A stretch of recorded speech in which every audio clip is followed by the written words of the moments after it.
voy a empezar a relatar desde que tomé el servicio. ¿O quiere que relate la secuencia del viaje con Jesús Gracia? ¿Cuál? Lo que tiene participación de su derecho de defensa. Gracias, doctor. Ese día tomé el servicio 1:30, muchas gracias. 1:30, 2 menos cuarto, tomé un taxi desde mi casa, en el barrio Roca, hasta Marcos Lanzar, donde está la central de taxi. El otro chofer, al ser días semanales y poco trabajo, lo dejaba antes. O sea, de cumplir el horario, entre las 2 y la 1 nos quedamos de acuerdo y él dejaba el auto ya lavado, con la llave en la central. Me dirigí, agarré la llave, saludé a la operadora, saludé a los muchachos, tomé unos mates, me subí al auto, lo controlé como siempre, el estado de las gomas, el estado de limpieza, encendí el reloj y empecé trabajando con viajes del casino. Que a esa hora de la madrugada, por lo general, hay poco trabajo y la gran mayoría hacemos el casino del centro, el Sheraton o el Fort de San José, hasta las 3, 3:30. Saqué 1 o 2 viajes del casino, pasaba por la central, tomaba unos mates, como siempre estamos todos ahí a la noche, casi todos los choferes, tomando mate, o charlando afuera o adentro, fumando un cigarrillo. Saqué un viaje del casino, no recuerdo bien la hora, hasta el San Miguel, volví vacío. La radio por lo general es muda, a esa hora no hay prácticamente nada de viaje. A la altura bajando por Gales, doblando en Mitres, llegando a Sarmiento, me hace seña una pasajera. Paro el auto, se sube en el asiento delantero del auto. Era una mujer bien vestida, muy linda. Obviamente que yo sabía que era una mujer de la noche. Ya había visto siempre por la parte de los casinos y todo eso. Llevaba campera de jean, cortita, una camisa blanca y un pantalón de jean ajustado. El nombre me dijo que se llamaba Claudia, era de nacionalidad paraguaya. No me dijo si era paraguaya, pero por el tono uno entiende que era una chica de ese país. Me pide hasta el hotel Rajendrel, que la lleva hasta el casino, me pregunta, interviene un diálogo conmigo, me pregunta si el casino seguía abierto, le digo creo que sí. Bueno, entramos en diálogo, me dice si puede fumar, me pide un cigarrillo, le digo que sí. Después me comentó de que ella, bueno, trabajaba en un PIC, por la zona sur, no me dijo dónde. Me invita, a que yo le invite a tomar algo. Le digo que no había poco laburo, las excusas de siempre. Llegando a la rotonda de Yankee me dice si podíamos ir a hablar más tranquilo, si podíamos charlar un rato. Yo le dije que no tenía plata, me ofrece el servicio.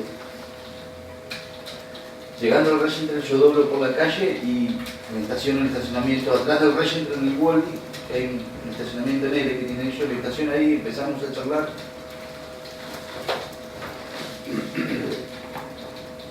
Yo sé que está mi esposa atrás y le pido perdón. Esta persona me realiza sexo oral, fue lo único que pasó, no hubo sexo carnal, simplemente fue sexo oral y ahí terminó. Efectivamente esa rejilla que mencionan se me envió porque yo me limpié con esa rejilla, una rejilla nueva que estaba arriba del torpedo del auto comprada hace unos días. Me limpié, la rejilla quedó al costado de la puerta, posteriormente a la mañana fue puesta en el baúl por mí para ser lavada, como se lavaba todos los días la rejilla después que terminaba el servicio. Charlamos, fumamos un cigarrillo, me volví y efectivamente ella se bajó en la puerta del relleno y yo seguí. Y no la volví a ver. Como dije, el nombre era Claudia, era una chica muy linda, tenía el pelo negro, largo, ondulado, y la ropa, como le dije, vestida. No la volví a ver. Esa noche hubo poco laburo, me mantuve en la central, siempre tomando mate con la operadora, con los muchachos, siempre tuve una buena relación con todos. A la mañana, bueno, empezó el trabajo. Siempre al horario del colegio es cuando más, son esos minutos donde uno más trabajo hay. Es un loquero, Fui a buscar a mi hija en Roca, la llevé al trabajo, como todas las mañanas. De ahí volví, me fui hasta el barrio América, traje a mi hija al negocio, ubicado en Alvear, la gembrería. La dejé ahí, seguí trabajando. Y efectivamente a las 10:30 la operadora tiene un viaje de la calle Libertad. Varios modularon el viaje, pero salí el número de auto, ellos les figura el número de auto cuando uno modula. Pueden modular varios taxistas, pero ella se lo da el primer auto que sale en la radio, con el número, el 127. Entre 3 o 4 autos modularon, lo gano yo estaba a 4 o 5 cuadras de ahí, estaba muy cerca, llegué enseguida. Como dije en la primera declaración, llegué, no había nadie en la puerta, me estaciono, me toca bocina una camioneta, una Express blanca, quería salir marcha atrás, estaba subido sobre el portón de ese edificio, me corro el auto para adelante, sale, toca bocina, lo miro, una persona flaca, con barba, un hombre grande, levanta la mano, lo saludo, seguí esperando, no salía nadie, toqué bocina, de vuelta. De repente se abre la puerta del auto y sube esta chica. Yo no puedo asegurar que salió del edificio, si salió de otro lado o si no lo pude ver. Y tampoco puedo decir que no salió de su casa. Simplemente salió la puerta y subió. Buenos días me dice. Le digo, ¿dónde? Me dice al centro. Me dice Alvear y Belgrano. Bueno, cuando salgo, doblo por Yankee y me dice, pero antes pasemos por la calle Chubut. ¿Te ubicás? Me dice, atrás de la anónima. Sí, le digo. Bueno, doblo por Davis, doblo en Yankee, llego hasta Roca. De Roca sigo hasta la Valle. Y en la Valle, por lo general, doblamos, o yo lo hago particularmente para evitar los semáforos, doblar en la Valle, agarrar por Mitre, y no hay semáforo. Como me pidió por la calle Chubut, doblé en la Valle, volví a doblar en Mitre, y el Villarino doblé a la izquierda, derecho hasta la calle Chubut. Frené solamente en el semáforo de Combe Justo, que estaba en rojo, unos segundos. Crucé, cuando llego a la calle Chubut le digo derecha o izquierda. No, me dice acá a la derecha. ¿Te ubicás que hay un taller? Sí, le digo. Efectivamente a mitad de cuadra, de la mano derecha mía, hay un taller de chape pintura, mecánico, no sé bien qué es. Llegando al lugar, me dice, no, sigamos, no hay nadie. Me hizo estacionar casi a mitad de cuadra donde hay unos departamentos, pero no había nadie, no sé si esperaría a alguien o si alguien estaría esperando, o si alguien viajaría con ella. No mencionó eso. No, sigamos, me dice. Bueno, seguimos. Llegando a la calle de la cancha del Rock, como siempre, para no evitar los semáforos de la Gale, doblo a la izquierda para agarrar Reconquista. Yo solamente tengo un semáforo de Gales y Reconquista para llegar a la calle Belgrano y de Belgrano llegar a la calle Alvear, sin semáforo. Por lo general, esta cita siempre trata de ir por el lugar más corto, porque pasa que hay gente que se queja o les piensa que lo está llevando. Doblé a la izquierda cuando llego a la calle Jujuy, justo los portones del gimnasio de JJ Moreno, freno un auto y toca bocina. Yo no entendí si me tocaba bocina a mí o qué. Yo pasé, doblé, quedó el auto parado. Cuando voy doblando, vuelve a tocar bocina y ella me dice, ¿puedes esperar un cachito? Era un 4K gris polarizado. Me estaciono sobre la mano derecha antes de llegar al portón de la cancha del Brown por la calle Jujuy. Me estaciono, ella baja el vidrio hasta la mitad del auto, baja una persona del auto y sin introducir nada le dice, necesitamos hablar, puede ser, por favor, tenemos que terminar de hablar. Ella le dice, no, doctor, me están esperando, estoy apurada. Empieza una discusión, yo no le di importancia, doctor. Yo seguía sentado en el taxi, como siempre, pueden pasar 1000 situaciones. Y uno es ciego, sordo y mudo a veces. No le di importancia. De repente se abre la puerta del taxi. Y esta persona abre la puerta del taxi. El taxi es un Corsa básico, no tiene cierre centralizado, no tiene nada, solamente hay dirección. La abre y la toma de la mano. Le dice, vamos a hablar. La llamó por el nombre. Y ella lo conocía perfectamente, doctor. Porque en un momento ella solamente no quería bajarse del taxi, porque estaba apurada. Y le refirió, exactamente le dijo, no las tengo o no las tengo. Empezó un forcejeo, yo le digo, me giro, le digo, loco, ¿qué te pasa? Era una persona mayor. Yo la vi de perfil, tenía unos anteojos de sol, tenía una campera, de esas que son de pluma, con todas cosidas, un color, jogging negro, la campera era negra, era de tez blanca, cachetón, y tenía un terrible nazo. Las manos se las vi perfectamente bien en el forcejeo, eran manos grandes, dedos gordos, y tenía un reloj muy caro. Me gustan los relojes, por eso sé que era un reloj, y tenía titanio o algo de eso, pero era un terrible reloj, doctor. Era de tez blanca, como dije, totalmente calvo. Empieza el forcejeo, ella no se quiere bajar, en un momento me toma del brazo y con la cola se quiere hacer fuerza para correrse para este asiento, para atrás mío. En un momento le pega un tirón, se zafa, yo la trato de agarrar. La trato de agarrar, no sé, si del hombro, la agarré de las manos, de la cartera, y le digo, che, loco, dejate de joder. En un momento él cierra la puerta del taxi, pega un portazo. Y de este lado se abre la puerta, y sube otra persona. Yo ya había quedado el espejo retorcido, ella lo vio, yo no pude verlo, lo vi de espaldas después de una secuencia que te voy a explicar cuando él se baja del auto. Sube al auto, la agarra del pelo, la agacha y le dice, no sé si le dice gordita o mamita, ahora vamos a hablar en casa. Yo no sabía qué hacer, doctor. Estaba, primeramente uno lo que piensa, me van a robar, o nos van a robar los dos. ¿O qué va a hacer? Me da un golpe en la cabeza, me hace un terrible chichón en la cabeza, no sabía que era un arma. Yo sentí el golpe y me dice, dale. Me dice, vamos para el lado de Solana y agarrar por las esquinas.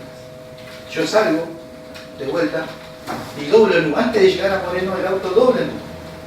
Vuelvo hasta Villarino, de Villarino a Tierra del Fuego, porque era el destino que me pidió. Para pasar a Solana es por la ruta de tierra, pasando las quintas. En el momento que llego a Tierra del Fuego y voy a doblar, cruzo un taxi. Y yo sé que me vio. Pero yo no hice ninguna... Algo gritó y yo sé que vio a esta persona. No sé si la vio para describirla, pero sé que vio el masculino que iba atrás. Lo tuvo que haber visto. Lo tuvo que haber visto, doctor. Yo traté de evitar algo, pero no se percató de la situación. Nada. No sé si me dijo gordo panceta, como todo me carga siempre. Cuando sigo por Tierra del Fuego me dice, vos sos pelotudo, ¿qué haces? Perdone la expresión, pero lo voy a decir como no. Vos sos pelotudo, ¿qué haces? Te digo, ¿qué? No hice nada. Me hace doblar en Dorrego, ahora vamos por Solana por la ruta. Me dice, la próxima dice, te rasco la cabeza. Pasando el colegio por Dorrego, hay como una Y, donde hay un local vacío, está la calle del Pollero, hay un local vacío y una casa en el medio, me hace estacionar, me dice, sacá el cartel de arriba. ¿Qué le digo? Sacá el cartel de arriba, dale, gordo pelotudo, me dice. Me bajo, les pego el imán, lo pongo en el baúl, vuelvo a subir, la próxima y te rasco la cabeza. Yo no había hecho nada, doctor. Calculo que él intimó que el auto, yo había accionado la luz de emergencia. O sabía que tenía una luz de emergencia arriba, pero yo en ningún momento la accioné. No la accioné nunca. Me hace ir, agarro la calle de tierra, que sale la rotonda de Hanse, la ruta que va a Solanas. Había dos camiones trabajando, no sé si sacando tierra o con contenedores, pero yo sé que había dos camiones trabajando. Cuando llegamos a la entrada de Solana, la calle que no recuerdo bien, pero es la que desemboca en las quintas, no sé si es, no recuerdo bien ahora.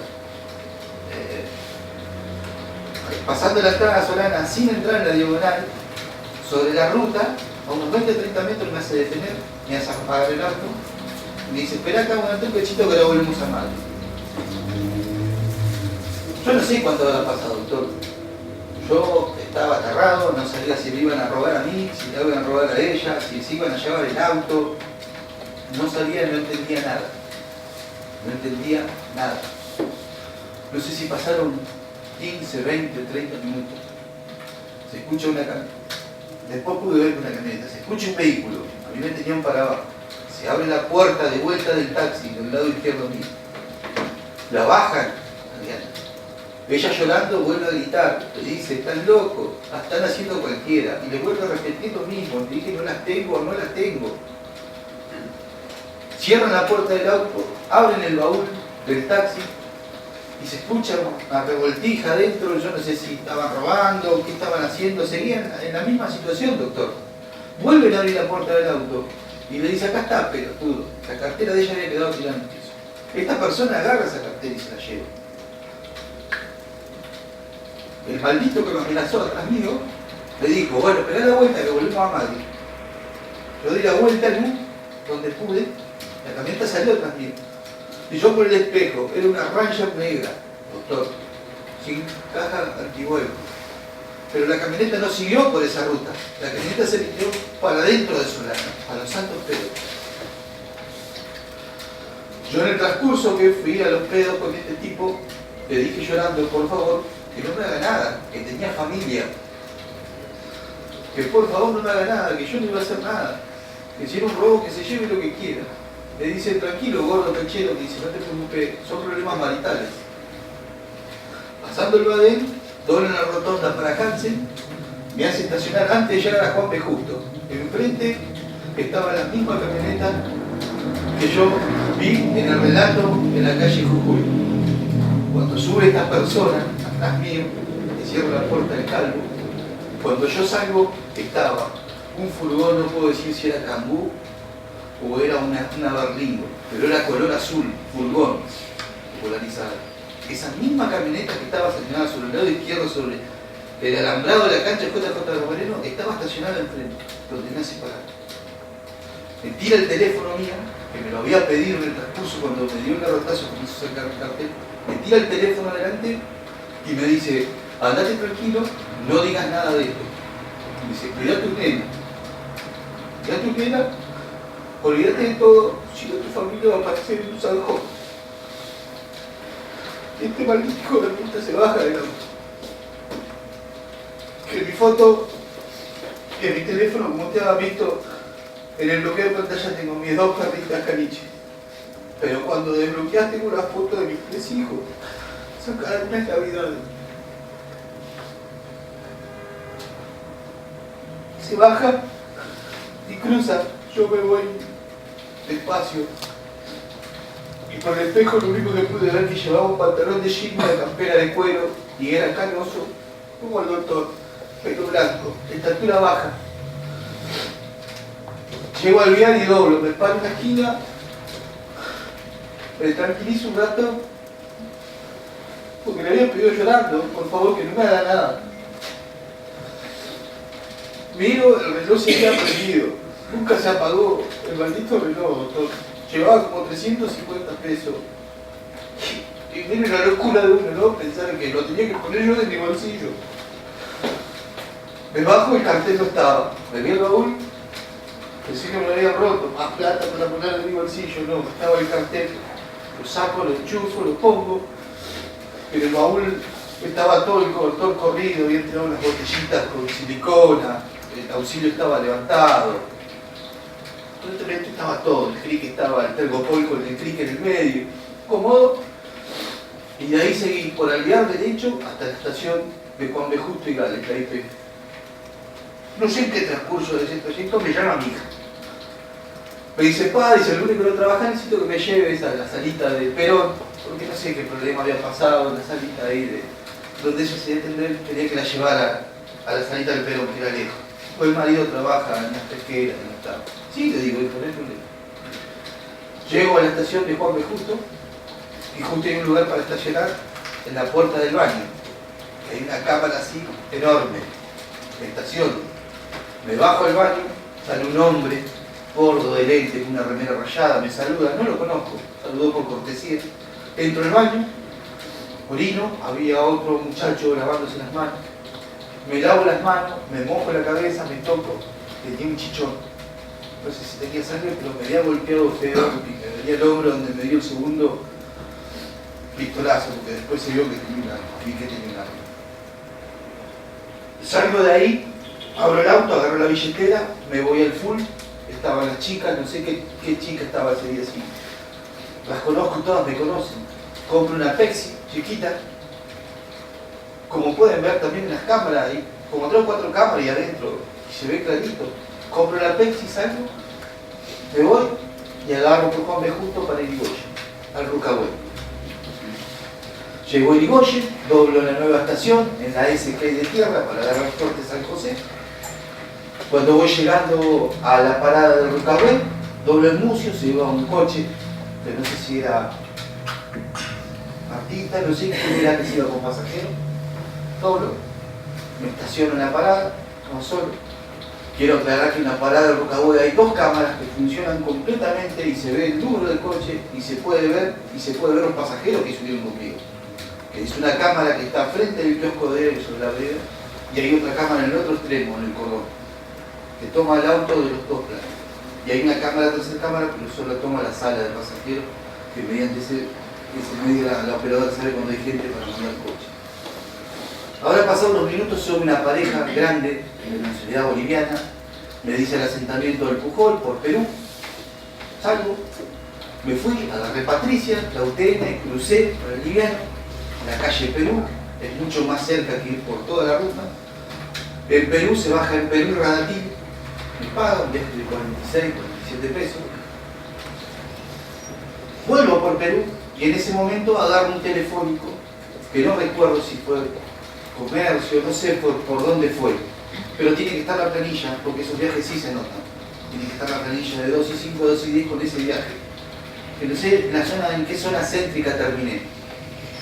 Después de ese viaje agarré todo Gales derecho, me fui al puesto 2, ubicado en España.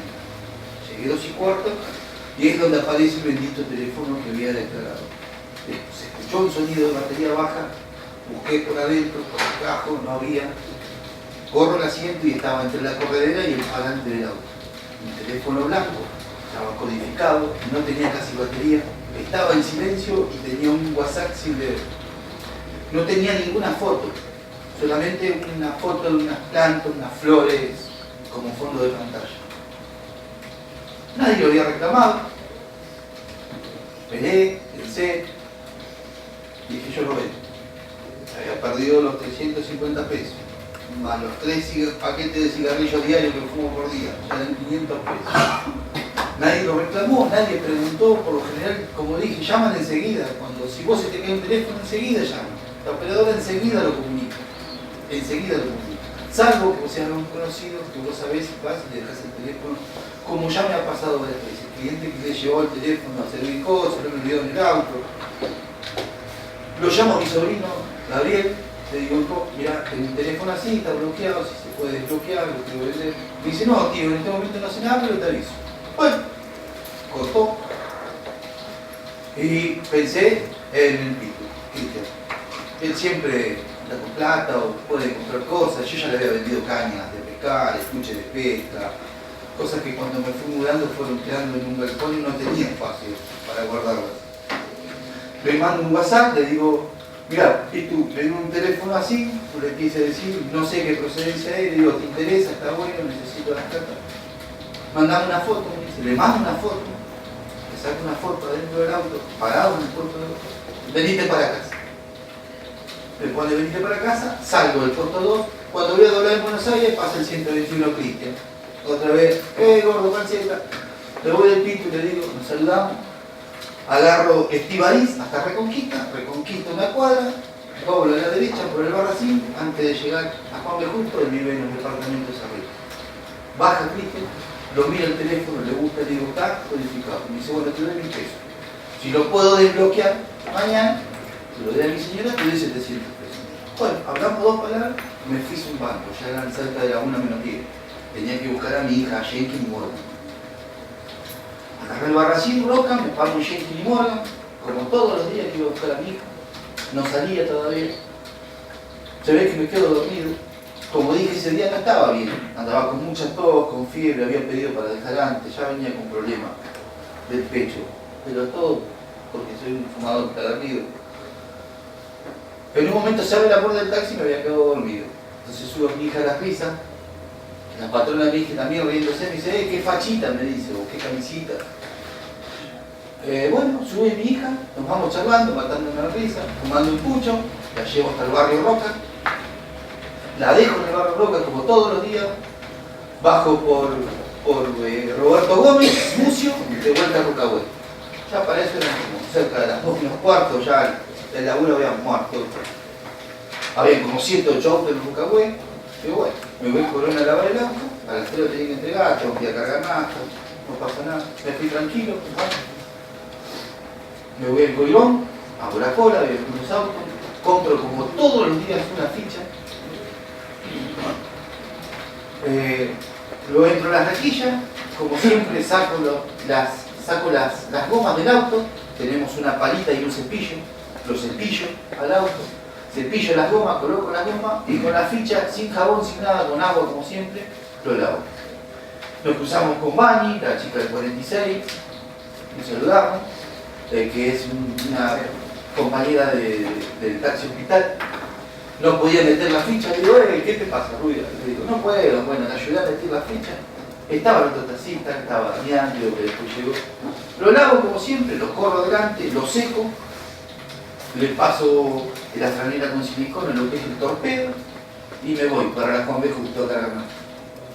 Llego a la Juan B. Justo y Gales de vuelta, donde iba todos los días, hago la cola, como todos los días, saben, siempre hay colas de auto. Cargo nafta, pido el ticket de la nafta para rendir en la recaudación a mi jefe, el señor Barbosa. Me dan el ticket y ahí me voy. Serían, no sé, 2:15, 2:20, 14:20, no sé qué. Me voy despacito, bajito, doy la vuelta por Maíz, agarro al vial, él vive en Alvear, llegando a Gales, al lado del coche. Tiro el 8 del reloj control, que es un ticket donde te dice los kilómetros que hiciste, la plata que hiciste, el porcentaje que es tuyo y el porcentaje que es del dueño del auto. Y quiero aclarar que si ese ticket se puede, doctor, si está en evidencia, quiero aclarar que es muy pocos taxistas acá que en el ticket no tengan frenadas bruscas. Yo ese día no tuve una frenada brusca. Porque recuerdo bien, cada ticket que saco me fijo porque lo controlo en el juego. Si tenés frenadas bruscas, si tenés exceso de velocidad de auto, te lo dicen, a veces no. Por lo general soy un tipo que siempre anduvo rápido con el auto. Pero también soy que tiene buen control, ya que manejo colectivo, que larga distancia y eso. Y quiero aclarar que no había una frenada brusca en ese ticket. Tiro el ticket, separo la plata, no me quedó casi nada. Separo, le pongo el parcial del otro, la plata, el ticket de nafta, lo pongo así, sale. Sale Barbosa, se sube, todo bien, sí, le doy todo. Como nunca cuenta la plata, la mete en el bolsillo sin contar. Ese día de hecho 1100 y algo de recaudación. Es una semana, un tiempo flojo. Me llevo hasta la casa, me bajo de mi casa, estaba mi hija esperándome, como siempre, tomamos unos mates. A la tarde, eso de las 7, 8, llega mi mujer del trabajo y obvio que lo que pasó a la noche en la cama yo se lo conté a mi esposa. Es mi confidente. Yo hace 28 años que estoy con esa mujer. Y siempre le he contado lo bueno y lo malo. He sido infiel en 2 oportunidades en estos 28 años y yo he encarado las cosas porque tal vez la monotonía del trabajo a veces es que uno se equivoque tanto el hombre como la mujer, pero yo lo he solucionado con ella. Porque la amo y porque me dio lo más lindo de mi vida, que son mis hijos. Le cuento lo sucedido y ella lo primero que me dice, ¿por qué no hiciste la denuncia, gordo? Le digo, no. ¿Por qué? ¿Para qué? Si pasa algo. Y me dice, pero tenías que haber hecho, que no hagan nada. Le digo, ¿te acordás? Cuando nos robaron, ellos se acuerdan muy bien. Me cortaron por todos lados, encontraron. El señor Rubén hicimos un identiquito, más lo encontraron. Pero eso fue un error mío, doctor. Pero ella me dijo, y no la escuché. No la escuché, doctor. Después, bueno, viene el momento de que me llaman como testigo y que se la detención y todo eso. Pero quiero dejar y quiero decirle a todos que Diana conocía muy bien a estas personas. Porque ella en ningún momento, salvo cuando sube esta persona canosa que la agarra del pelo y la tira, ella lloriqueó, pero seguía diciendo, ustedes están locos, están re locos. Es decir, ella los conocía perfectamente, doctor. Sabían quiénes eran. Sabían quiénes eran. Yo estoy seguro de eso. Yo estoy seguro, porque a lo mejor yo no pude hacer nada. Si vienen en el forcejeo, No pude hacer mucho. Pesaba 130 kilos, doctor. Y prácticamente este brazo, todos saben que tiene una discapacidad muy grande. Y está comprobado y está homologado por un juicio. Es un juicio laboral, yo tengo una discapacidad muy grande y no puedo hacer nada con este brazo derecho. Pero yo traté de hacer lo que pude. Pero en ningún momento a ella no hubiera pataleado, hubiera... Pasaron, en la calle Jujuy pasaron 2 autos en el momento que estaba discutiendo con este señor Calvo. Pasó una atrás y pasó otro auto atrás. No era un lugar remoto o extraño. Y yo sentí miedo por mis hijos. Y aún sentí miedo estando detenido. Porque quedé amenazado mi familia. Me lo han ocultado. Pero ha tenido que salir. El doctor me ha tenido que decirme la verdad. Señor Doni, ¿usted asesinó a Diana Rojas el día 17 de mayo de 2016 en horas de la mañana? No, doctor. Muchas gracias. No por nada. ¿En tu caso, preguntas? No, pero...